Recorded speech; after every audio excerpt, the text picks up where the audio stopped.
Bapak, ibu-ibu, saudara-saudara kaum muslimin rahimakumullah.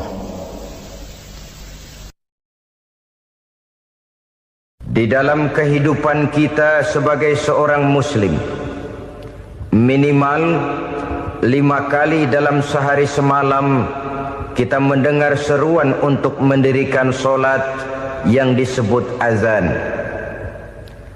Ada kalimat menarik di dalam kalimat azan itu, yakni seruan hayya 'alal falah, marilah menuju kepada keberuntungan, marilah meraih kemenangan. Seruan ini adalah kecenderungan dari setiap manusia, apapun warna kulitnya. Artinya, setiap orang dalam hidup selalu ingin meraih dan mencari kemenangan. Kemenangan akan melahirkan kepuasan batin, dan kepuasan batin memberikan kebahagiaan. Sedangkan kekalahan melahirkan penderitaan batin, dan penderitaan batin menjerumuskan seseorang di dalam berbagai bentuk kerugian. Jikalau inilah seruan azan, maka masalahnya ialah apa yang menyebabkan kita meraih kemenangan. Al-Quranul Karim memberikan tuntunan dan ajaran kepada kita bahwa orang-orang yang memperoleh kemenangan itu tidak lain adalah orang-orang yang bertakwa. Hanyalah mereka yang bertakwa kepada Allah Subhanahu wa ta'ala pada akhirnya akan tampil sebagai pemenang. Lalu siapa orang yang bertakwa itu? Dijelaskan dalam awal-awal Al-Baqarah, orang yang bertakwa yang akan meraih kemenangan. Pertama, alladzina yu'minuna bil ghaib, yaitu orang-orang yang beriman kepada yang gaib, percaya bahwa ada alam yang gaib, alam yang abstrak, alam yang tidak bisa dijangkau oleh salah satu daripada panca indera kita. Mereka percaya dan beriman kepada adanya malaikat, beriman kepada adanya iblis dan jin, beriman kepada adanya alam kubur, beriman kepada adanya alam mahsyar, beriman kepada adanya alam akhirat, beriman kepada adanya surga dan neraka. Beriman bukan cuma sekedar beriman dalam ucapan bibir saja, tetapi beriman yang nilai iman itu mampu mewarnai gerak dan gaya hidupnya. Iman yang meresap sampai ke tulang sumsum, kemudian memberikan dampak positif di dalam kehidupan manusia. Alam, kita tahu, adalah sesuatu yang selain Allah. Dan Allah bukanlah alam. Apapun namanya selain daripada Allah, itu adalah alam. Alam pada hakikatnya terbagi menjadi 2. Ada alam syahadah, alam nyata, alam konkret, alam yang bisa dijangkau oleh salah satu indera kita. Kemudian ada alam ghaib, alam yang tidak bisa dijangkau oleh panca indera kita, alam metafisika, alam abstrak, alam yang wajib kita imani keberadaannya. Kita percaya bahwa malaikat itu ada. Kita percaya kepada jin, bahwa jin itu ada. Kita percaya kepada adanya iblis dan setan. Bukan percaya kepada iblis dan setannya, percaya bahwa iblis dan setan itu ada. Itu termasuk salah satu daripada sifat orang yang bertakwa kepada Allah.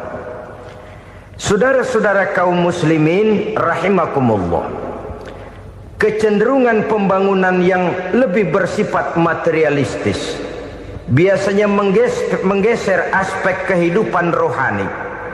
Orang berpikir empiri, dan dalam pola pikir yang demikian maka alam gaib tidak lagi mendapat perhatian. Aspek kehidupan yang bersifat rohaniah malah mulai ditinggalkan. Akibatnya terjadilah kepincangan di dalam kehidupan kita. Pernah ada satu pengalaman pribadi dalam perjalanan kembali ke tanah air. Dalam pesawat di sebelah kanan saya duduklah seorang Jerman, namanya Heiner Simonsen. Iseng saya ajak kenalan, saya ajak ngobrol, saya tanya dia. Saya bilang, Mas Heiner ini, kalau pesawat yang kita tumpangi ini jatuh ke bawah, kira-kira apa yang bakal terjadi, Mas? Dia bilang, kita semua akan mati. Begitu? Iya. Oke. Apa itu mati? Tanya saya. Dia bilang, untuk tahu apa itu mati, kita harus tahu lebih dahulu apa itu hidup. Saya pikir nih bule bisa ngomong juga. Baiklah kata saya. Apa hidup menurut Anda itu? Oh, hidup itu dia bilang, kalau seluruh anggota badan kita bekerja secara normal, paru-paru memompa darah secara normal, jantung berdetak secara normal, sel-sel tubuh bekerja secara fit, dan organisme tubuh hanya mau bekerja secara normal, dia bilang, kalau kita memberi makan yang cukup, menu yang teratur, dan gizi yang lengkap. Saya bilang, kesimpulannya apa, Ner? Dia jawab, hidup adalah dari tangan ke mulut. Life is from the hand to the mouth, kata dia. Hidup adalah dari tangan ke mulut. Jadi masalah hidup tidak lebih daripada masalah isi perut. Orang pergi pagi, pulang sore, peras keringat, banting tulang, perut yang dibelain. Saya bilang, you are wrong. Sampean salah, Ner. Kamu orang Islam bukan? Bukan. Pantas. Kenapa saya salah? Dia bilang, ya jelas salah. Salahnya di mana? Kamu ini manusia. Kalau hidup cuma dari tangan ke mulut, saya bilang, kambing di kampung saya juga begitu pikirannya, Ner.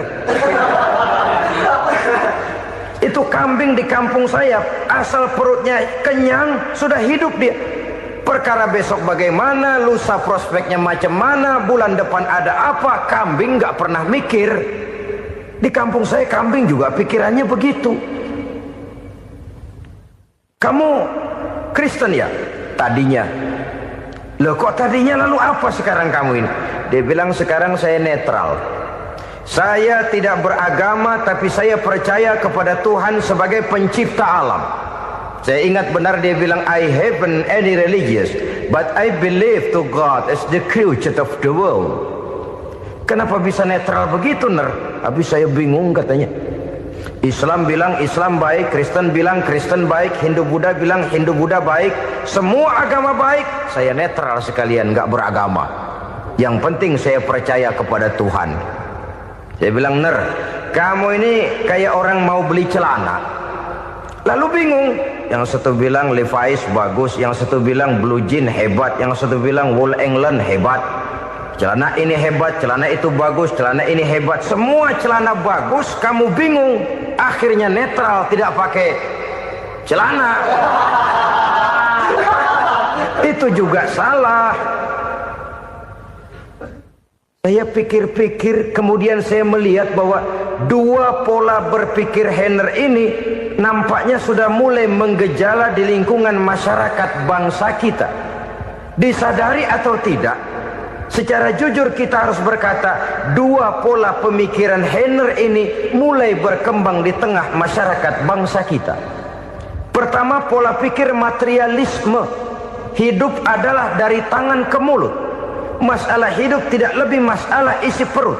Itu yang perlu dibela, dan disitulah arti kehidupan. Pergi pagi, pulang sore, peras keringat, banting tulang untuk mempertahankan perut. Kalau sudah kemari cara orang berpikir, maka buat apa percaya kepada yang gaib? Untuk apa sholat? Untuk apa puasa? Untuk apa zakat? Untuk apa menghadiri majelis taklim? Tanpa kepercayaan kepada yang gaib, hidup berjalan menurut alur empiris dan materialis. Kalau sudah ke sana cara orang berpikir, biasanya orang lalu cenderung menghalalkan segala cara. Hanyalah orang yang percaya bahwa akhirat ada, hanyalah orang yang percaya bahwa alam kubur itu ada, hanyalah orang yang percaya bahwa malaikat itu ada, hidupnya akan lebih terarah dan terkendali. Karena kepercayaan kepada yang gaib, yang merupakan fase daripada kehidupan setelah hidup yang sekarang ini, mewarnai gerak pribadi seseorang di dalam dia melakukan kegiatan hidupnya. Pola berpikir materialisme, disadari atau tidak, mulai menggejala di lingkungan masyarakat bangsa kita. Hidup tidak lebih dari urusan tangan ke mulut, mulut ke tangan, tangan ke mulut. Asal perut sudah kenyang, hiduplah sudah. Perkara bagaimana prospek hari yang akan datang, bagaimana akhirat, tidak jadi persoalan. Ini yang oleh Nabi diperingatkan, ad-dunya sijnul mu'min wa jannatul kafir. Dunia adalah penjara bagi orang beriman dan surga bagi orang kafir. Dulu di zaman Belanda hadis ini pernah disalah tafsirkan, disalah artikan, digunakan sebagai senjata untuk mengkebiri dan membuat impoten umat Islam. Sudahlah umat Islam gak usah macam-macam, kata Belanda. Dunia ini kan penjara buat orang Islam, surga buat orang kafir. Di penjara jangan bertingkah.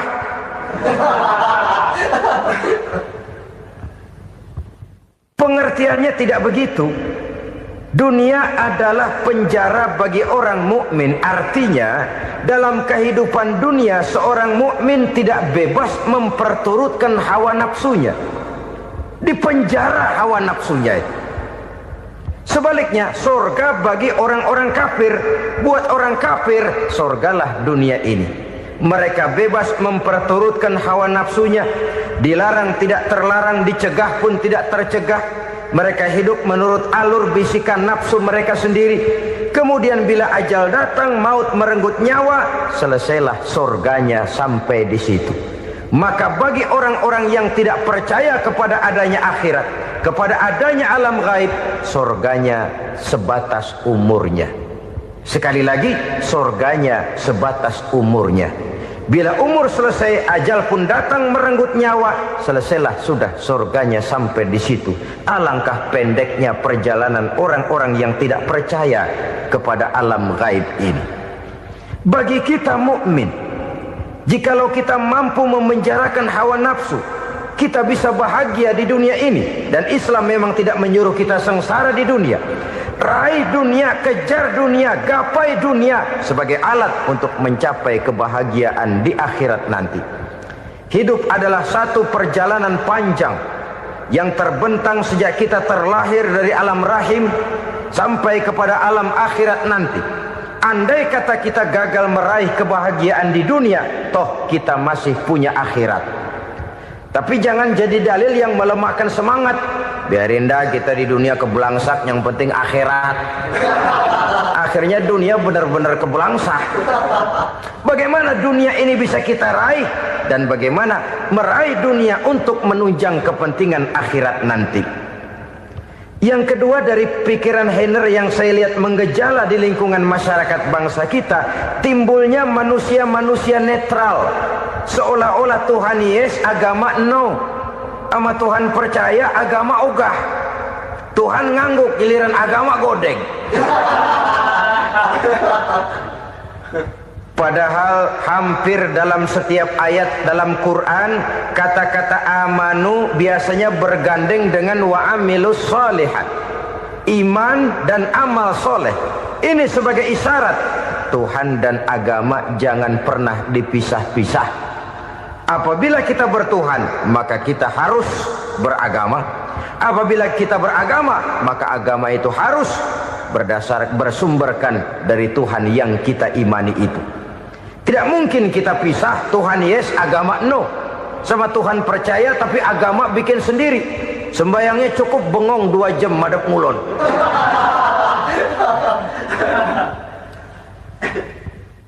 Saudara-saudara kaum muslimin rahimakumullah. Jadi dengan demikian, agama yang kita akui merupakan unsur mutlak di dalam pembangunan sekarang ini, merupakan bagian dari kehidupan yang menuntun kita bahwa di balik alam nyata ini, di balik alam syahadah ini ada alam gaib. Dan mudabbir, murabbi, yang mengatur, yang menguasai, yang memelihara, baik dia alam nyata, baik dia alam gaib, tidak lain adalah Allah Subhanahu wa ta'ala. Di sana ada satu super power, satu maha kekuatan yang kita perlu bersandar kepadanya. Sebagai makhluk nyata yang hidup di alam nyata, berbuatlah secara nyata sebagaimana harusnya kita berbuat. Karena Islam jelas bukan agamanya orang pemalas. Islam jelas bukan agamanya orang yang mengajarkan setelah selesai sholat boleh duduk, nggelenggem ayam-ayam, ndelohom, menghitung bintang di langit sambil menunggu keajaiban. Tidak. Islam adalah agama yang mengajarkan apabila sholat sudah selesai kamu kerjakan, bertebaranlah di permukaan bumi, cari karunia Tuhanmu. Jangan hidup berpangku tangan menunggu keajaiban. Karena hidup bukan undian. Jangan berharap untung besar tanpa mau peras keringat. Tapi di sebalik itu toh kita juga harus yakin bahwa di sisi usaha nyata yang kita lakukan ada satu super power, satu maha kekuatan gaib yang menentukan berhasil dan tidaknya usaha kita. Kepercayaan kepada hal semacam inilah yang mendorong kita untuk mempunyai sandaran vertikal, agar jikalau usaha ini berhasil, kita tidak lupa diri dan lupa daratan.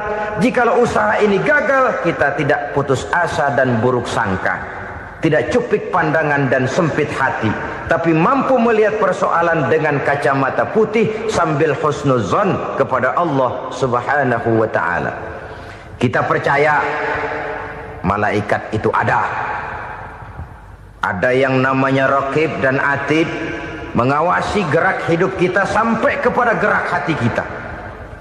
Ini memberikan sugesti agar kita berhati-hati. Tidak sejengkal tanah pun kita bisa berlindung dari pengawasan Raqib dan Atid.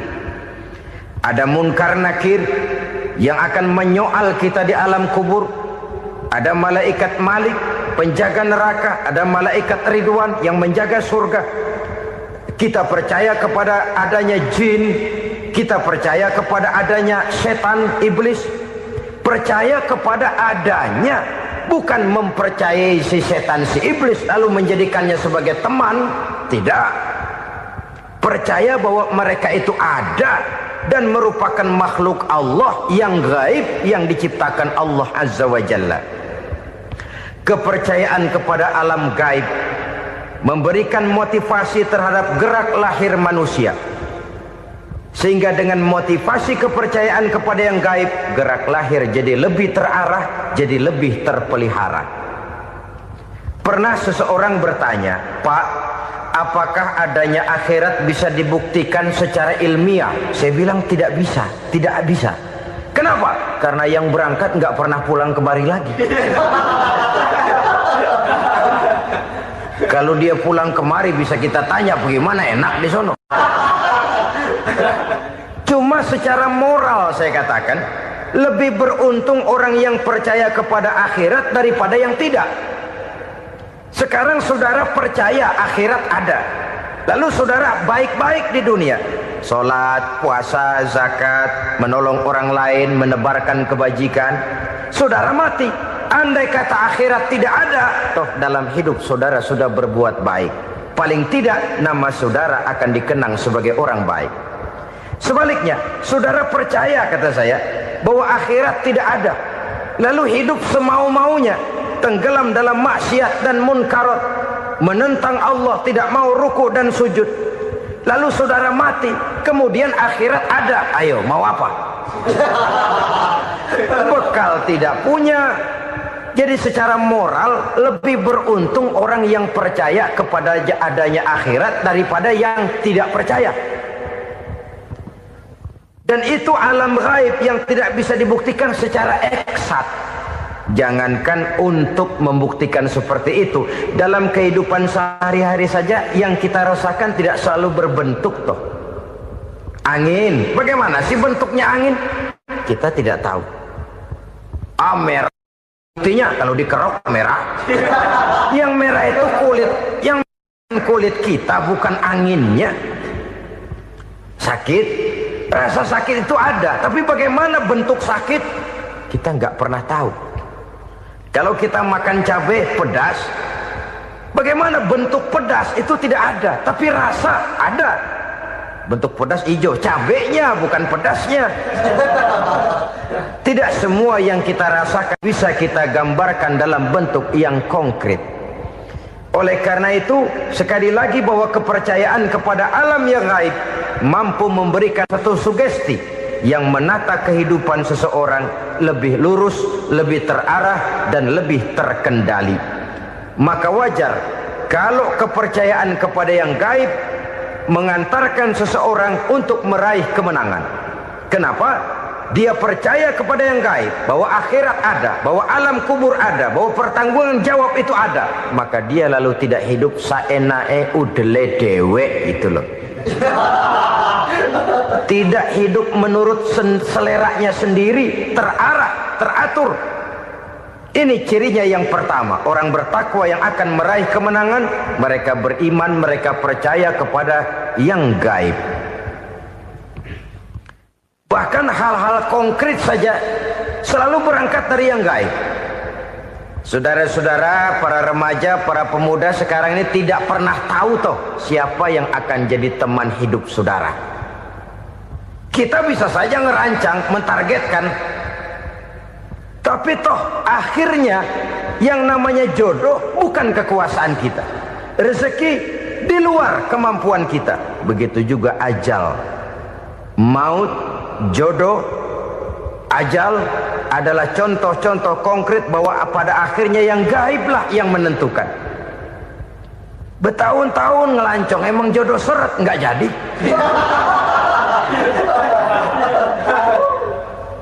Begitu kenal baru setengah malam nginep ditangkap hansip kan. Hal-hal semacam itu kadang-kadang kita berpikir suuzon, gilet, perempuannya cakep banget, lakinya rebek amat. Memang begitulah jodohnya. Memang begitulah jodohnya. Saudara hadirin ma'asyiral muslimin yang saya hormati, jadi hal-hal yang konkret saja kita yakini sepenuhnya ditentukan oleh satu superpower yang gaib itu tadi. Dari sanalah segala ketentuan itu berangkat dan kesanalah segalanya akan kembali. Maka kepercayaan kepada yang gaib meluruskan gerak hidup seseorang dan itu akan mengantarkan dia kepada meraih kemenangan. Satu. Yang kedua, wa yuqimuna shalah. Orang bertakwa yang akan meraih kemenangan itu adalah orang-orang yang mendirikan sholat. Kenapa sholat mengantarkan orang untuk meraih kemenangan? Yang jelas, inna sholata tanha anil fahsya'i wal munkar. Sholat mampu mencegah manusia dari perbuatan keji dan munkar. Banyak filsafat hidup yang terkandung di dalam sholat ini. Sejak kita wudhu sampai kita menghadap ke arah kiblat, sampai kita melakukan gerak-gerak sholat, bacaan-bacaan yang ada di dalam sholat, lalu sampai kepada mengucapkan salam. Banyak filsafat hidup yang terkandung di dalam sholat. Umpamanya saja, setelah takbiratul ihram mulai kita dengan sholat dalam posisi berdiri, diajarkan dalam kitab-kitab fikih agar kita melihat ke arah tempat sujud. Ini kan filsafat kehidupan. Kalau kamu sholat dalam posisi berdiri, lihat tempat sujud. Jangan sholat mata jelalatan, sebab nanti bisa mengurangi kekhusyuan. Jadi wajar kalau yang dikatakan bahwa yang paling afdol adalah shaf yang di depan. Kenapa? Secara harfiah pengertiannya akan lebih mengundang kekhusyuan. Kenapa? Kalau kita di shaf paling depan di masjid umpamanya paling banter kita lihat tembok. Tapi kalau kita shaf di tengah atau di belakang, orang-orang di depan kita pun akan kelihatan. Yang bajunya loreng, yang bajunya genggang, yang bajunya macam-macam. Kita lihat, kadang-kadang kita pikirin, ada yang bajunya bolong. Kita sholat tapi dalam hati, nih orang bajunya robek yang nggak tahu apa. Ada saja hal-hal yang mengusik kekhusyuan kita. Oleh sebab itu diajarkan dalam posisi berdiri, lihat, arahkan pandangan matamu kepada tempat sujud. Ini kan filsafat kehidupan. Maksudnya apa? Kalau lagi diri lihat dong tempat sujud. Kalau udah di atas ingat dong sama yang bawah. Kalau sudah tinggi ingat dong dari mana kamu berangkat. Kalau sudah berkuasa bantu dong yang lemah. Kalau sudah kaya santuni dong yang miskin. Kalau sudah alim bimbing dong yang awam. Ini filsafat kehidupan. Dalam posisi berdiri kau lihat tempat sujud. Ini akan melahirkan kepekaan sosial di mana seseorang mau tahu kepada orang lainnya. Bagaimanapun kaya kita, tinggi pangkat dan jabatan kita, jikalau hidup hanya untuk kepentingan perut sendiri saja, rasanya belum membawa manfaat di dalam kehidupan kita. Tapi efek yang tertinggi sesungguhnya, solat mencegah manusia dari perbuatan keji dan munkar. Perbuatan keji dan munkar, walaupun kelihatannya mendatangkan uang, membawa keuntungan, tapi itu keuntungan semu, keuntungan sementara. Dengan menipu orang lain kita bisa dapat untung, tapi tidak membawa berkah. Dan itu adalah kerugian besar dalam kehidupan kita. Maka untuk meraih kemenangan harus dimulai dengan membentuk kepribadian yang tegar, memiliki sandaran vertikal yang langsung kepada Allah Subhanahu wa ta'ala. Dan itu hanya bisa kita tempuh melalui jalur ibadah formal yang sudah ditentukan Allah, yakni solat yang 5 waktu. Untuk memperkuat itu ada solat-solat sunnah, rawatib, nawafil sebagai terminal-terminal kontrol cadangan untuk memelihara stabilitas temperatur batin di dalam kita berhubungan dengan zat yang maha gaib, yaitu Allah Subhanahu wa ta'ala. Orang sering bertanya, Pak, itu tetangga saya nggak sholat, duitnya nggak habis-habis, Pak. Nggak sholat tapi mobilnya tambah terus. Nggak sholat tapi usahanya makin maju. Tapi di sisi lain ada orang yang rajin sholat, rezekinya butak bener. Anaknya mana kurus, mana korengan. Saudara hadirin ma'asyiral muslimin rahimakumullah, harus saya katakan bahwa solat memang bukan untuk cari duit. Solat adalah sandaran vertikal kita kepada Allah. Sedangkan soal rezeki itu berkaitan dengan sifat Allah maha pengasih dan maha penyayang. Allah maha pengasih, siapapun dikasih kalau mau usaha. Allah maha penyayang, tidak semua orang disayang oleh Allah Azza wa Jalla. Dan belum tentu banyak harta itu merupakan nikmat. Mungkin juga istidraj. Artinya istidraj itu dikasih tapi diambulin, kalau bahasa Betawinya itu. Dikasih tapi diambulin, itu bukan merupakan nikmat sesungguhnya, lebih merupakan azab dari Allah Subhanahu wa ta'ala.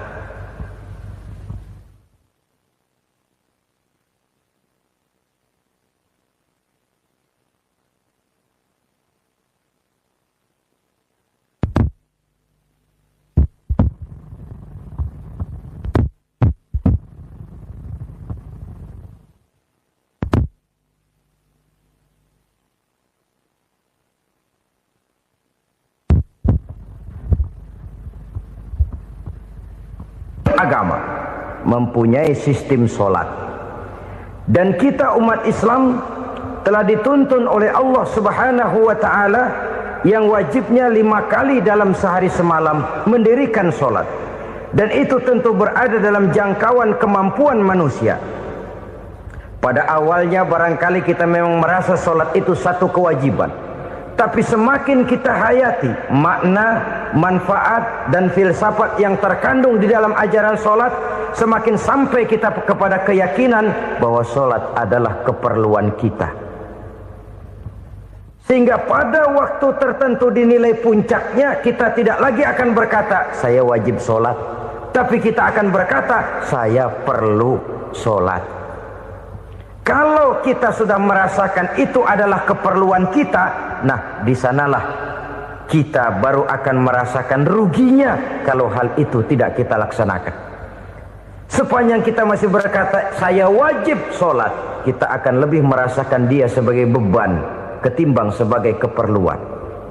Yang jelas Allah tidak memerlukan ibadah yang kita laksanakan ini. Dengan kata lain,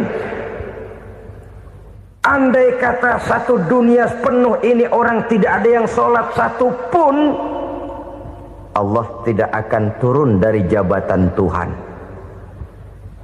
Jangan lalu berpikir kalau kita ngambek se-RW kagak sembahyang Tuhan tekor kali ini ya. Tentu tidak. Itu perlunya kita, bukan perlunya Allah. Dan pada induknya kita akan berkata, saya perlu agama. Kalau secara induk kita sudah memerlukan agama, maka konsep-konsep yang ada di dalam ajaran agama itu pun adalah juga merupakan keperluan kita. Baik dia bernama sholat, baik dia bernama puasa, baik dia bernama zakat, baik dia bernama haji, seluruhnya adalah keperluan kita. Dan sesuatu yang kita perlukan apabila tidak kita laksanakan akan melahirkan kerugian di dalam kehidupan. Jangan heran kalau kita membaca riwayat perjalanan hidup para salafus soleh, orang-orang soleh. Ada yang tahajud sampai 100 rakaat, ada yang sholat malam kakinya sampai bengkak. Kita sekalinya bengkak biri-biri. Ada yang sholat membaca surah dalam Al-Quran sampai khotam Quran. Kok mau? Mereka sudah merasakan itu keperluan. Itu saja soalnya. Satu saat pun jikalau kita merasa bahwa itu keperluan saya, kita pun akan melaksanakan seperti itu.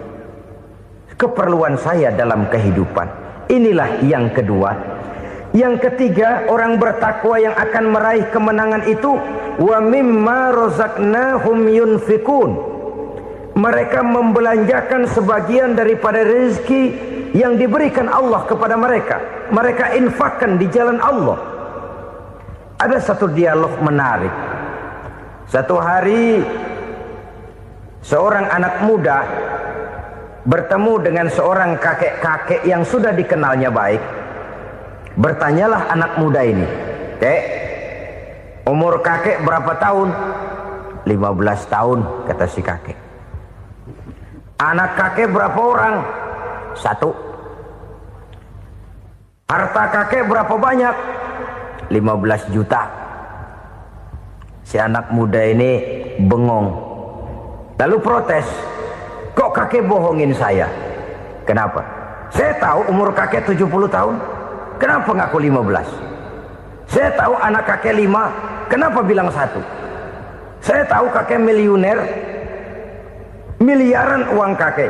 Kenapa ngaku cuma 15 juta? Begini, kata si kakek tadi. Benar, umur saya 70 tahun. Tapi dari umur yang 70 tahun itu baru 15 tahun terakhir ini saya merasakan ibadah kepada Allah. Meninggalkan maksiat, jauh dari segala macam munkarat. Maka yang 15 tahun inilah yang benar-benar saya rasakan sebagai umur saya. Benar anak saya 5, tapi yang 4 susah diatur. Cuman 1 rasanya nih yang bakal jadi si buah hati belahan jantung pelanjut cerita penerus sejarah. Cuma 1 ini yang saya harapkan, yang akan jadi anak soleh, yang akan membuat saya menerima pensiunan pahala. Kalau yang 4 apek dah, nggak ada harapan. Yang 1 nyekek botol melulu. Oh begitu, iya. Lalu kenapa kakek bilang harta kakek cuma 15 juta padahal saya tahu kakek uangnya miliaran, depositonya banyak? Ya karena 15 juta itulah yang saya ingat yang pernah saya belanjakan di jalan Allah. Saya merasa itulah harta saya yang sebenarnya. Yang miliaran yang saya simpan di bank kelak, kalau satu saat saya mati akan jadi rebutan di antara anak-anak saya. Iya kalau anak saya soleh kayak yang 1 ini. Kalau yang 4 tadi udah tulen dia bakal berantem dah berebut tuh. Jadi 15 juta yang saya belanjakan di jalan Allah inilah yang saya merasakan benar-benar harta saya yang sesungguhnya. Dialog ini patut menjadi bahan renungan kita bersama. Diberikan kita umur 40, 50, 60, 70, 80. Berapa tahun dari umur yang diberikan itu yang jalan mulus, yang kita gunakan untuk melaksanakan ibadah? Banyak harta kita simpan di bank, di lemari, di dompet, di tas. Tapi berapa yang sudah kita depositokan di jalan Allah yang akan menemani kita di hari kita kembali nanti? Maka orang bertakwa yang akan meraih kemenangan, wa mimma razaqnahum yunfikun, mereka membelanjakan sebagian dari rezeki yang diberikan Allah di jalan Allah subhanahu wa ta'ala.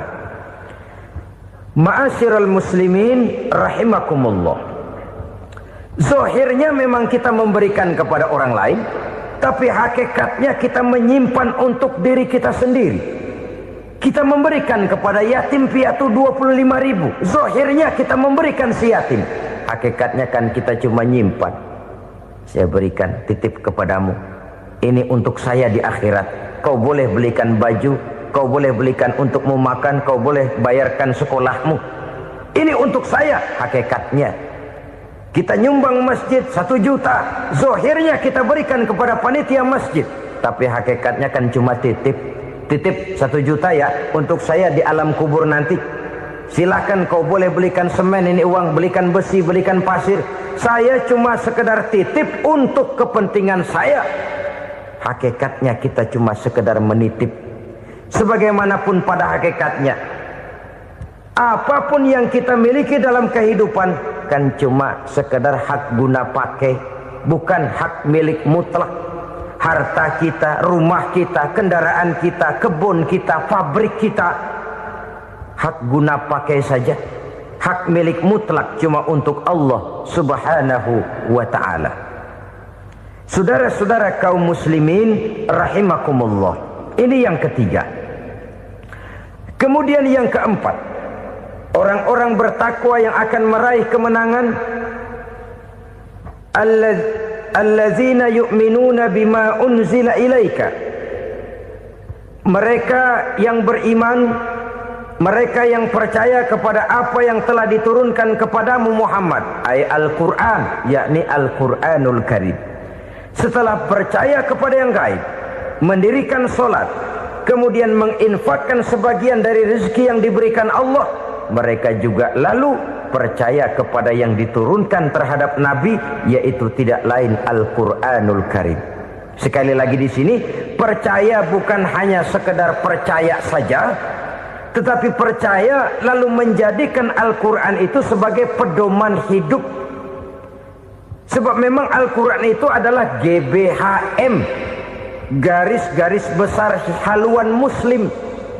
Apa yang harus kita lakukan, apa yang harus tidak kita lakukan, bagaimana mestinya kita bertingkah laku dan berbuat, seluruhnya tercantum di dalam Al-Quranul Karim. Itu sebabnya ketika satu hari Aisyah ditanya bagaimana akhlak Rasul, beliau menjawab, kana Rasulullah sallallahu alaihi wasallam khuluquhul Quran.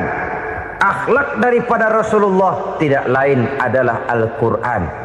Jawaban simpel ini memberikan gambaran bahwa keseluruhan daripada konsepsi Quran sudah diterjemahkan dalam kehidupan Rasulullah sallallahu alaihi wasallam.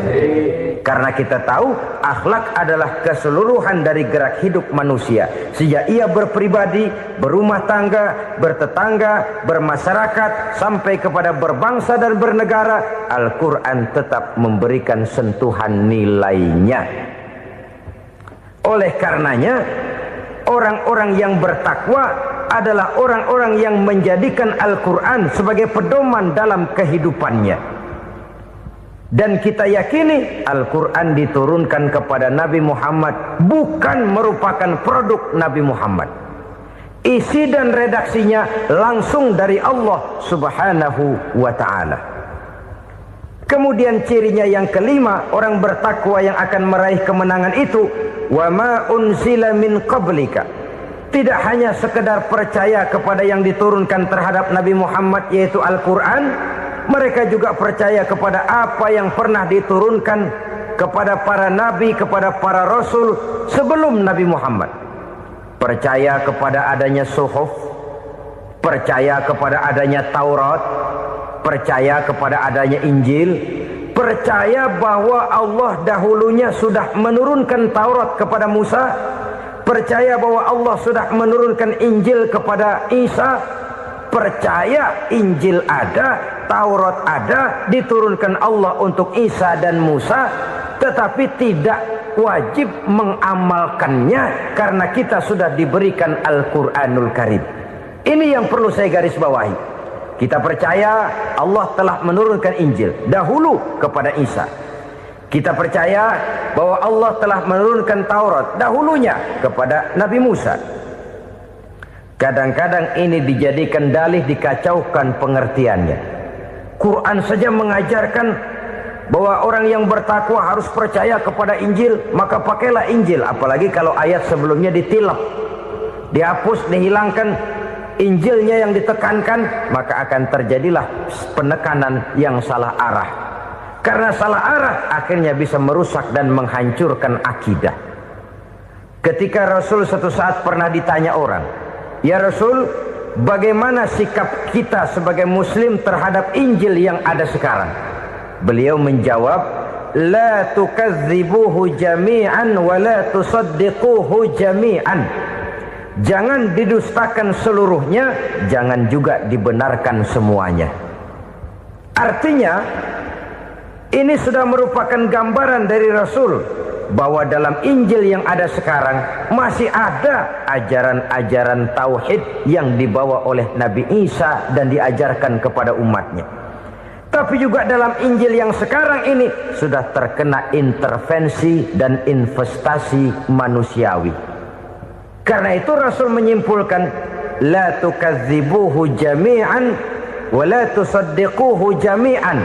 Jangan didustakan semua, jangan dibenarkan seluruhnya. Kita memang percaya Allah telah menurunkan Injil kepada Nabi Isa dulu, tapi kita tidak wajib mengamalkan Injil. Kita percaya Allah telah menurunkan Taurat kepada Nabi Musa, tapi kita tidak wajib mengamalkan kitab ajaran Taurat.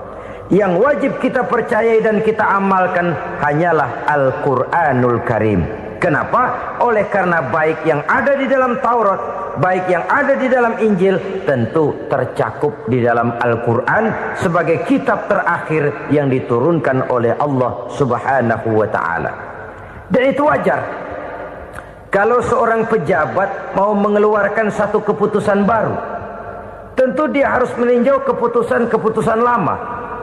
Andai kata dianggap tidak berlaku, dianggap tidak relevan lagi, maka keputusan-keputusan lama itu tentu sudah dianggap tidak berlaku. Sebagian daripada aturan-aturan dalam keputusan lama yang masih dianggap relevan tercantum dalam keputusan baru yang wajib diamalkan.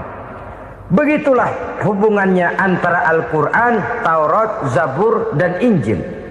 4 kitab samawi yang diturunkan Allah masing-masing kepada Zabur untuk Nabi Daud, Taurat untuk Nabi Musa, dan Injil untuk Nabi Isa alaihi wassalatu wassalam. Ketiga-tiga kitab itu kita percayai adanya. Kita yakini Allah telah menurunkan Zabur, Taurat, dan Injil. Tapi kita tidak wajib mengamalkannya. Yang wajib kita mengamalkannya sekarang ini tidak lain hanyalah Al-Quranul Karim saja. Karena ia mencakup apa yang ada di dalam Zabur, apa yang ada di dalam Taurat, dan apa yang ada di dalam Injil. Keotentikannya bisa dipertanggungjawabkan. Ya, tapi kan Nabi Muhammad sudah mati 14 abad yang lalu, dan di zaman beliau Al-Quran kan belum dikodifikasikan, belum ditulis. Bagaimana keotentikannya bisa dipertanggungjawabkan? Mudah saja. Allah berjanji, "Inna nahnu nazzalna dzikra wa inna lahu lahafizun." Kami yang menurunkan Al-Quran dan kami yang akan menjaga dan memeliharanya. Allah turunkan Quran, Allah menjaganya.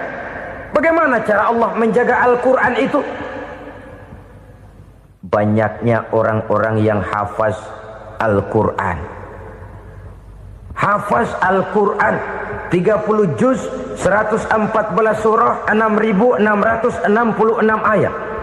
Sehingga jangankan satu kata, Jangankan satu ayat, satu kalimat saja berubah, sudah akan timbul reaksi dan mudah dimengerti. Kenapa? Banyak orang-orang yang hafaz Al-Quran. Sedangkan pada setiap akhir tahun biasanya malaikat Jibril selalu mengadakan checking terhadap ayat-ayat yang diturunkan pada waktu itu. Di zaman Nabi sendiri sudah ada usaha kodifikasi. Dan yang lebih luar biasa lagi, sampai hari ini tidak seorang pun mampu membuat satu ayat saja semacam Al-Quran. Ke bahasa manapun dia diterjemahkan, naskah aslinya tetap ikut. Rujukan dasarnya tetap ada. Berdasarkan itu, maka tidak mungkin terjadi penyelewengan terhadap atau pemalsuan terhadap ayat-ayat Al-Quranul Karim. Kesuciannya, keotentikannya, kemurniannya bisa dipertanggungjawabkan. Ma'asyiral muslimin rahimakumullah. Oleh karenanya, konsepsi dasar daripada ajaran Islam ini memang tidak lain adalah Al-Quran dan Sunnah. Isi daripada agama Islam yang merupakan iman, Islam dan ihsan, konsepsi dasarnya tidak lain adalah Al-Quran dan Sunnah Rasulullah Sallallahu Alaihi Wasallam. Maka yang kita perlukan sekarang ini adalah terjemahan Al-Quran di dalam kehidupan kita. Dengan demikian, maka gaya kehidupan yang lebih Qurani itulah yang kita dambakan. Kita perlu memang terjemahan Quran dalam bahasa Inggris, dalam bahasa Belanda, dalam bahasa Jepang, tapi yang lebih kita perlukan adalah terjemahan Quran di dalam kehidupan kita. Konsekuen, tidak memanipulasi, ringan sama kita jinjing, berat sama kita pikul. Jangan kalau lempengan ayat Quran itu kira-kira enak diamalin, keras teriakan kita. Giliran kira-kira ayat Quran itu mukul kepala kita sendiri, diam kita. Itu ciri yang pernah disindir Allah dalam awal-awal Baqarah juga. Ciri beragamanya orang yang munafik. Kullama adha'a lahum masyawfih, kata Allah. Wa iza azlama alaihim qamu. Apabila terang mereka jalan, apabila gelap mereka berhenti. Artinya, kalau kira-kira di Islam nguntungin, rame-rame pada teriak Islam. Tapi ketika diminta untuk berjuang, ketika dituntut untuk berkorban, rame-rame mengundurkan diri. Nasib agama tidak ubahnya seperti daun pisang yang dikait orang di tepi jalan lantaran tak berpayung di ketika hari hujan. Manakala hujan usailah sudah, daun itu pun dicampakkan di tepi jalan, diinjak pula orang nan lalu. Artinya, orang menjadikan agama cuma sebagai lipstick, decoration only, tidak konsekuen. Hanya pada saat-saat kelihatannya Islam membawa keuntungan, rame-rame orang teriak-teriak tentang Islam. Tapi jikalau diminta berjuang, jikalau dituntut untuk berkorban, biasanya rame-rame juga mengundurkan diri. Jangan heran kalau mayoritas hitungan kita, tapi minoritas peranan kita. Kuantitas kita dalam jumlah, tapi dalam kualitas kita lebih sering jadi penonton daripada jadi pemain. Padahal itu sangat tidak boleh terjadi. Umat Islam di Indonesia harus bangkit. Umat Islam di Indonesia harus sadar akan keberadaannya. Tidak boleh hanya jadi penonton berpangku tangan. Karena memang agama kita juga mengajarkan untuk konsekuen di dalam menjabarkan ajaran-ajaran daripada agama kita. Kita sering menjadi jatuh menjadi umat yang lemah oleh karena kita ini tidak pandai menggalang kebersamaan yang diakibatkan tidak konsekuennya kita. Diistilahkan bahwa umat Islam di dalam menggalang kebersamaannya itu harus seperti orang main sepak bola. Saudara-saudara kan tahu orang main sepak bola itu. Orang main sepak bola, kalau pertandingan belum dimulai sih silakan saja kumpul di luar lapangan, atur strategi yang baik. Tapi kalau pertandingan sudah dimulai, turun ke lapangan hijau, jangan kumpul terus. Ada sepak bola gotong royong, mundur-mundur rame-rame, depan ke depan kumpul melulu mainnya. Kalah. Orang main sepak bola itu ya harus ada penyerang tengah, Harus ada penjaga gawang, harus ada strikernya, harus ada kiri luarnya, kanan dalamnya yang jadi backnya. Posisi boleh bermacam-macam, tapi yang penting saling ngoper untuk menggolkan gawang lawan. Begitulah umat Islam ini. Boleh ada yang jadi pejabat, boleh ada yang jadi pengusaha, boleh ada yang jadi petani, silakan ada yang jadi seniman, ada yang jadi penyair, ada yang jadi artis sekalipun. Tapi kalau sudah berhasil menguasai bola, jangan lupa operannya. Operan itu yang langka. Kita ini muslim kadang-kadang kalau sudah memegang menguasai bola, kalau belum mau mampus, belum mau ngoper. Nanti kalau sudah nggak punya bola, baru mau ngoper. Kalau sudah dengar-dengar mau dekat pensiun, baru mau jihad, baru mau berjuang, baru mau ngurus pesantren. Tanda tangan sudah tidak laku, memo sudah tidak dihargai, baru mau berjuang. Kemarin kemana mas? Kita tidak pandai memanfaatkan posisi. Dengan kata lain, kalau kembali kepada persoalan kita, konsekuensi kita terhadap agama yang kita anut ini belum ideal. Kita masih lebih sering berislam ini pada saat-saat yang menurut perhitungan kita membawa keuntungan. Tapi kalau diminta berjuang, dituntut berkorban, yang itu pun hakikatnya adalah untuk kepentingan kita juga. Allah tidak pernah menuntut kita untuk jihad bagi kepentingan Allah, itu tidak. Berjuang menegakkan agama Allah, apakah untuk kepentingan Allah? Tidak. Untuk kepentingan kita. Sebab nilai-nilai jihad itu pada akhirnya akan membawa kita kepada suatu kebahagiaan. Setidaknya kalau tidak di dunia, tentu di akhirat sebagai syahid. Oleh karena itu, pada bagian akhir ini saya ingin mengajak, marilah kita konsekuen. Sekali kita berkitabkan Al-Quranul Karim, mari dia kita jadikan pedoman. Jangan cuma kita jadikan sebagai penghias dinding, pelengkap rumah, bahwa di rumah kita ada Al-Quran, tapi yang baca kecoa. Habis pada bolong tuh Quran. Yang penting kan punya Quran. Ditaruh di pintu rumah. Biar apa? Biar kuntilanak kagak masuk katanya. Ya apa itu nasib Quran, cuma kerjanya jaga pintu, ngusir kuntilanak, ngusir memedi. Bagaimana kita hidup menurut tuntunan Al-Quran? Kadang-kadang tidak pernah menjadi masalah bagi kita. Maka bagaimanakah Al-Quran akan mungkin membawa keberkahan dalam hidup kalau ajarannya kita injak-injak dalam keseharian kita? Mewujudkan gaya hidup yang lebih Qurani, itulah yang akan kita rintis di dalam kehidupan kita. Bertahap, step by step, menurut kemampuan yang ada pada kita. Jika jalan ini tidak bisa kita selesaikan, percayalah akan ada generasi penerus yang akan melanjutkan usaha dan cita-cita mulia itu. Jadi percaya kepada Taurat, percaya kepada Injil, sekadar percaya Allah dahulunya sudah menurunkan itu, tapi kita tidak wajib mengamalkannya. Kenapa? Generasi Injil masa berlakunya sudah kedaluarsa. Taurat masa berlakunya sudah kedaluarsa. Injil pernah berlaku untuk orang Nasrani di zaman Nabi Isa. Taurat pernah berlaku untuk orang Yahudi di zaman Nabi Musa. Setelah generasinya berlalu, datang Rasul penutup yang membawa Al-Quranul Karim. Maka Al-Quran itulah yang berlaku menjadi pedoman sampai hari akhir nanti. Jangan jauh dari Al-Quran, karena apabila ini kita lakukan, maka kita akan kembali kepada satu gaya hidup yang jauh dari tuntunan agama, dan itu artinya kita akan semakin jauh untuk meraih kemenangan.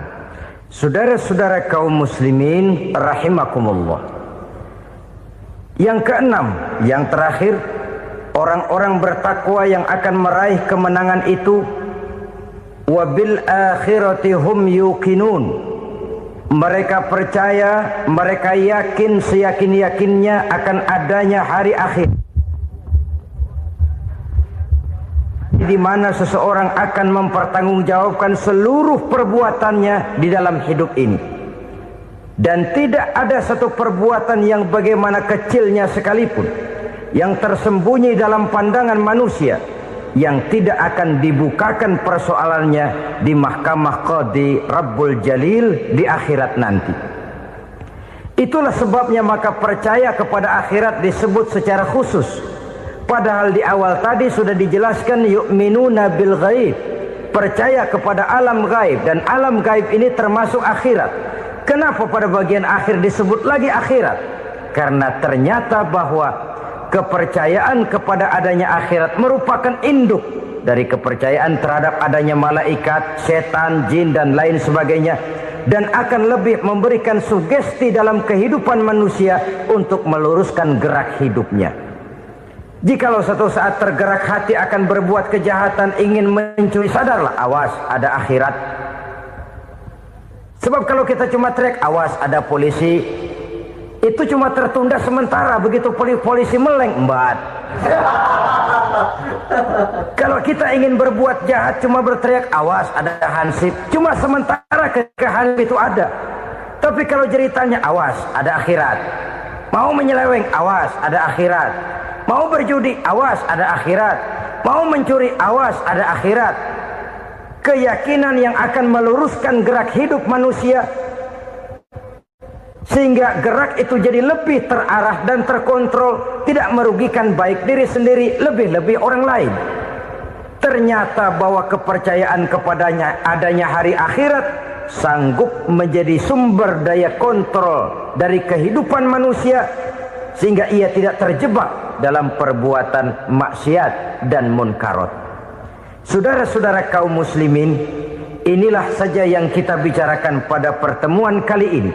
Semoga Allah subhanahu wa ta'ala memberikan kekuatan zahir dan batin kepada kita. Amin. Untuk dapat meraih kemenangan dengan beriman kepada yang gaib, mendirikan solat, membelanjakan sebagian dari rezeki yang diberikan Allah, percaya kepada Al-Quran, beriman kepada kitab-kitab yang diturunkan sebelum Al-Quran, lalu meyakini adanya hari akhirat. 7 macam perkara yang merusak akidah dan keimanan, merusak amal perbuatan yang sudah kita kerjakan, merusak sendi-sendi kehidupan sosial, pendek kata merusak segala hal di dalam kehidupan kita.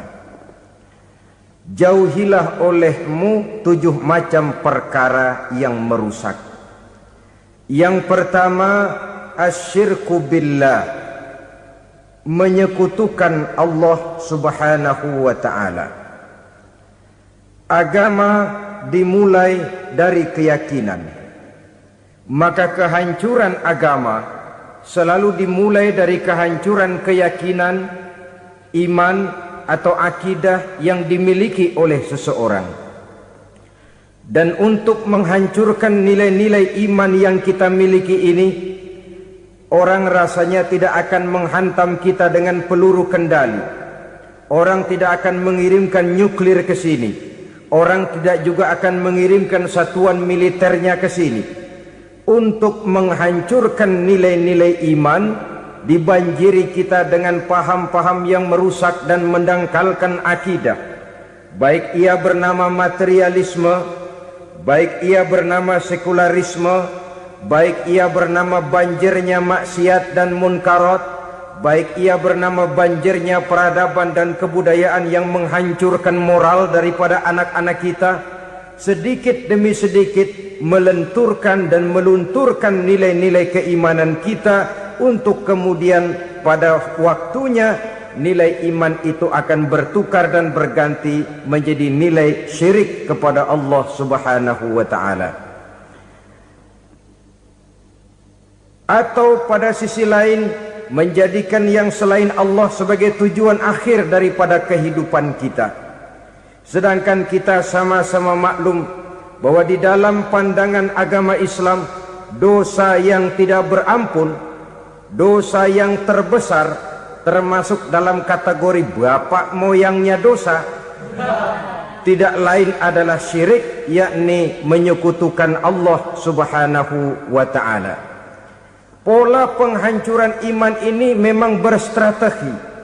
Ditawarkan kita kepada paham materialisme, paham kebendaan, di mana otak menempati urutan sebagai ranking pertama, Tuhan jatuh pada urutan kedua.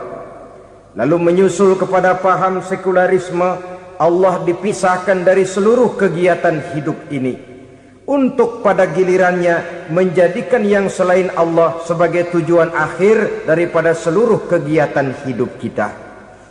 Oleh karenanya, kewajiban menjaga nilai-nilai iman ini merupakan kewajiban yang mulia tetapi berat, tidak hanya untuk kita, tetapi juga bagaimana mewariskannya kepada anak-anak kita, generasi yang akan datang.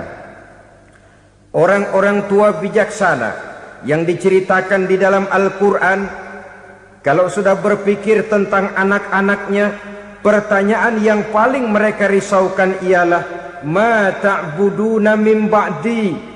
Anakku, kalau pada satu saat aku, ayahmu sudah tidak ada lagi di dunia ini, meninggalkan kamu semua, ma ta'buduna min ba'di, apa yang akan kamu sembah nak? Jikalau sekarang ayahmu masih mau ke masjid, masih mau melakukan rukuk dan sujud, masih beribadah menyembah Allah Subhanahu wa ta'ala, kalau orang tuamu sudah tidak ada, ma ta'buduna min ba'di, masihkah engkau mau datang ke masjid? Masihkah engkau mau rukuk dan sujud? Masihkah engkau mau menyembah Allah Subhanahu wa ta'ala? Pertanyaan ini yang dipikirkan oleh Nabi Yakub kepada putra-putranya. Pertanyaan ini yang diteruskan oleh Nabi Ibrahim kepada anak-anaknya. Pertanyaan ini yang diwariskan oleh generasi ulama salafus saleh kepada para generasi berikutnya. Bagaimana kita generasi sekarang?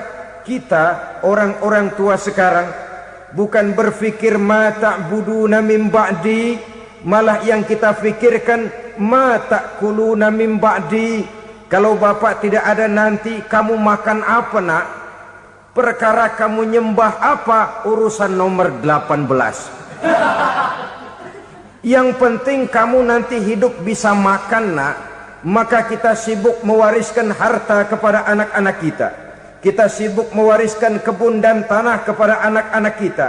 Kita sibuk mewariskan pabrik kepada anak-anak kita, sementara kita lupa mewariskan intan yang paling mahal, mewariskan mutiara yang paling berharga, yaitu nilai iman kepada Allah Subhanahu wa ta'ala.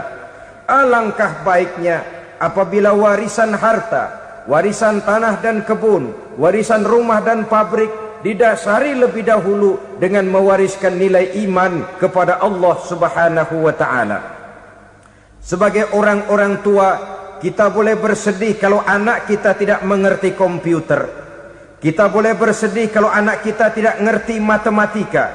Kita boleh bersedih kalau anak kita tidak mengerti bahasa Inggris. Tapi sewajarnya lebih bersedihlah kita orang tua jikalau mempunyai anak yang tidak kenal Allah sebagai Tuhannya, yang kemudian tidak mau rukuk dan sujud kepada Allah Tuhannya. Itulah kemalangan yang paling malang bila kita meninggalkan generasi yang tidak bertauhid kepada Allah Subhanahu wa ta'ala. Betapapun anak kita tidak ngerti komputer, saudara, paling-paling kerugiannya cuma kerugian dunia. Masuk dia ke alam barzakh, munkar nakir tidak akan sempat tanya kau belajar komputer apa tidak. Kumpul dia di padang mahsyar, malaikat juga tidak akan tanya matematikamu nilainya berapa. Yang ditanya kau kenal Allah, kau rukuk dan sujud kepadanya, kau pernah datang ke masjid.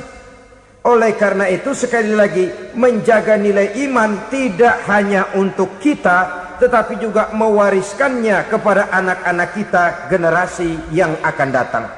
Sungguh kemalangan yang paling besar apabila kita meninggalkan anak-anak kita. Mereka kita tinggalkan lemah ekonominya, itu tidak baik.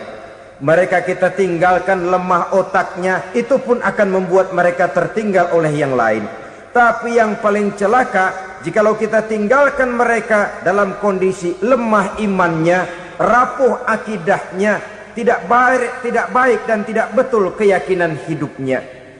Oleh karena itu Nabi berpesan, jauhilah 7 perkara yang merusak. Yang pertama, syirik kepada Allah Subhanahu wa ta'ala, menyekutukan Allah baik dalam ucapan, dalam keyakinan ataupun dalam perbuatan. Ini perkara pertama yang termasuk 7 perusak besar di dalam kehidupan. Kalau sudah jatuh kita ke lembah syirik, bagaimanapun banyak kebaikan yang kita kerjakan, berjiwa sosial, bertangan pemurah, gemar menolong orang lain, kalau memang dasarnya syirik, maka seluruh kebaikan kita akan hancur, tidak akan ada nilainya dalam pandangan Allah Subhanahu wa ta'ala. Dalam pandangan manusia mungkin kita dicatat sebagai orang sosial, gemar menolong orang lain, tidak berpangku tangan melihat orang yang mendapat kesulitan, tapi oleh karena dasarnya syirik, dasarnya tidak mentauhidkan Allah, maka seluruh nilai kebaikan yang kita kerjakan tidak akan ada nilainya dalam pandangan Allah Subhanahu wa ta'ala. Maka jagalah iman kita jangan sampai dihinggapi penyakit syirik yang bagaimana kecilnya sekalipun. Sekali lagi, baik syirik dalam bentuk ucapan, syirik dalam bentuk keyakinan, sampai kepada syirik dalam bentuk perbuatan, kita berhindar kepada sifat-sifat yang sedemikian itu. Karena apa? Dalam satu ayat Quran Allah Subhanahu wa ta'ala menjelaskan, innallaha la yaghfiru ayyushraka bih wa yaghfiru ma duna dzalika liman yasha.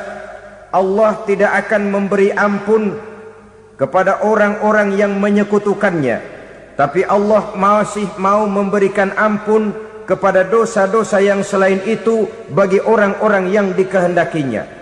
Dosa selain syirik, apabila kita bertaubat, Allah masih mau mengampuni. Tapi kalau sudah jatuh ke tempat syirik, itu sudah dosa yang tidak berampun. Taubatnya tidak lain melepas syirik, kembali kepada tauhid, berkeyakinan bahwa hanya ada Allah Subhanahu wa ta'ala, Tuhan satu-satunya yang lam yalid walam yulad walam yakul lahu kufuwan ahad. Tidak beranak, tidak pula diperanakkan, dan tidak satupun yang dapat menyerupai Tuhan Allah Subhanahu wa ta'ala. Saudara-saudara kaum muslimin rahimakumullah, bahwa kita di zaman sekarang memang tidak menyembah berhala, ya. Bahwa kita tidak berterang-terangan mengatakan Tuhan lebih dari satu, memang. Bahwa kita tidak berkeyakinan Tuhan itu punya anak atau diperanakkan, tentu.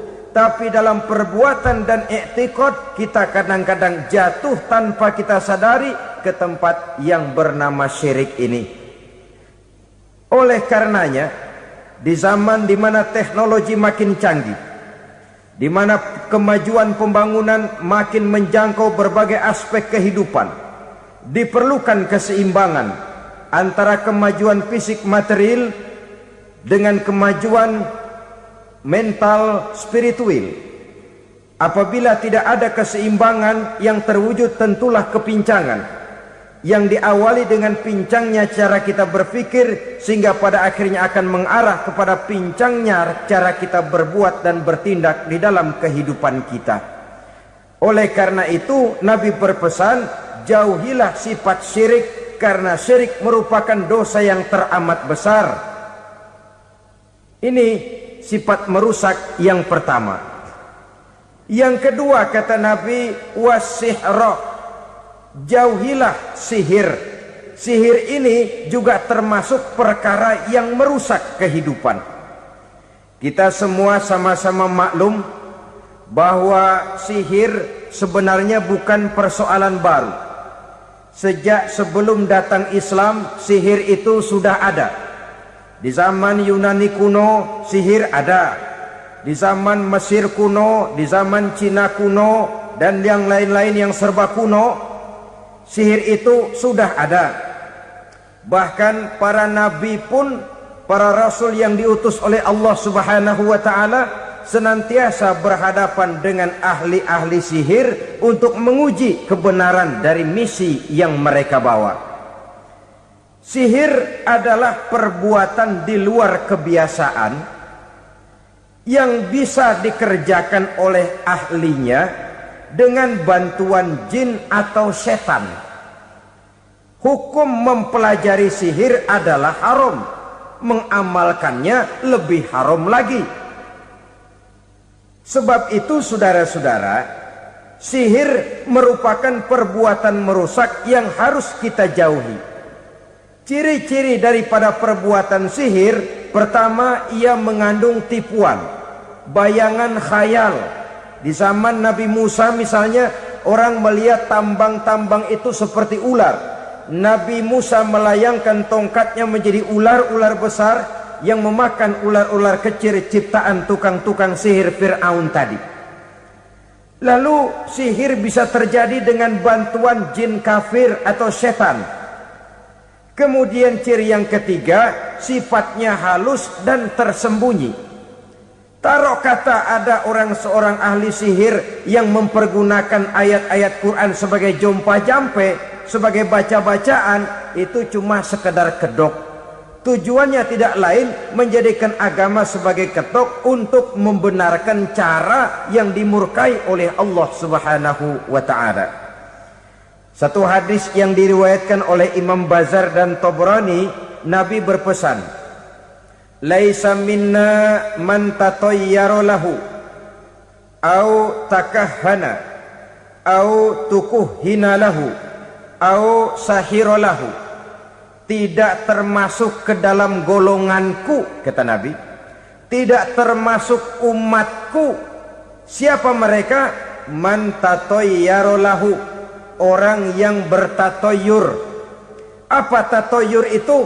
Dari kalimat toyaro, artinya terbang. Toir biasa diartikan dengan burung. Tatoyaro percaya kepada suara-suara burung. Man tatayyara lahu, mempercayai, meyakini dengan benar-benar kepada suara beburungan. Kan suka ada itu, nah bunyi burung tuh, maling liwat. Maling liwat. Burung bunyi, maling liwat. Itu termasuk tatayyara lahu, percaya kepada suara burung.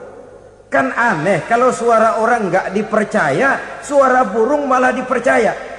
Ada ustadz ceramah, kiai ngaji, nggak mau didengerin, burung dengerin bener. Nah, suaranya dari sebelah mana? Belah kulon. Nah, itu tandanya anu.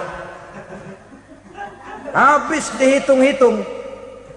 Itu termasuk tatayyara lahu.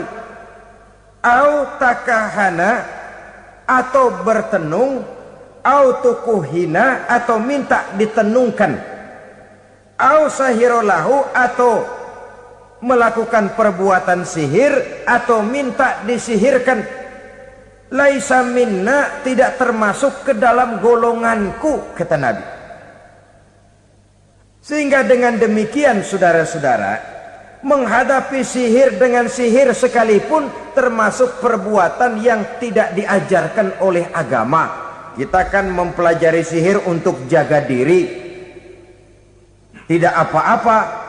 Yang dilarang mengamalkannya, dilarang juga mempelajarinya. Sebab orang kalau sudah mengetahui, biasanya lalu terangsang untuk mencoba. Kalau percobaannya berhasil, biasanya terangsang untuk coba lagi dan coba lagi. Pada akhirnya ketagihan, lalu beralih menjadi profesi, apalagi itu nanti bisa mendatangkan hasil uang. Saudara-saudara kaum muslimin rahimakumullah, kita manusia makhluk nyata, kita hidup di alam nyata, terikat oleh sunnatullah, causality. Oleh karenanya bagi kita keyakinan yang penuh, keikhlasan di dalam bertuhankan Allah, penyerahan diri sepenuhnya hanya kepadanya, itu sudah merupakan obat penangkal yang sangat ampuh agar kita tidak terkena penyakit-penyakit yang dibuat oleh setan dan para pembantunya. Sehingga beberapa ayat Quran mengajarkan, misalnya a'udzu bikalimatillahi tammati min syarri ma khalaq, atau bismillazi la yadurru ma'asmihi syai'un fil ardi wala fis sama, dengan menyebut nama Allah yang tidak bisa mendatangkan bahaya sedikit pun dari baik yang datang dari langit maupun yang datang dari bumi. Jiwa yang kosong dari keyakinan yang penuh kepada Allah, jiwa yang penuh was-was dan ragu-ragu, itu yang mudah terserang oleh penyakit-penyakit yang dikerjakan oleh para tukang-tukang sihir, yaitu oleh setan dan seluruh para pembantunya. Kemudian hadis kedua yang diriwayatkan oleh Imam Ibnu Hibban, Nabi bersabda, la yadkhulul jannata mudminu khamrin wala mu'minu bisihrin wala qati'u rahmin. Tidak masuk surga. Ini Nabi yang bilang, tidak masuk surga. Siapa itu? Pertama, mudminu khamrin, orang yang berkekalan dalam mabuk. Selalu mudminun itu sudah menjadi perbuatan rutinnya, tidak kapok-kapoknya, teler seumur hidup. Mudminu khamrin, tidak masuk surga orang yang selalu bermabuk-mabukan. Yang kedua, wala mu'minu bisihrin, orang mukmin tapi main sihir. Ini juga oleh Nabi diperingatkan, tidak akan masuk surga orang mukmin tapi suka main sihir. Wala qati'u rahmin, dan tidak juga orang yang memutuskan silaturahmi. Tiga macam manusia yang diperingatkan Nabi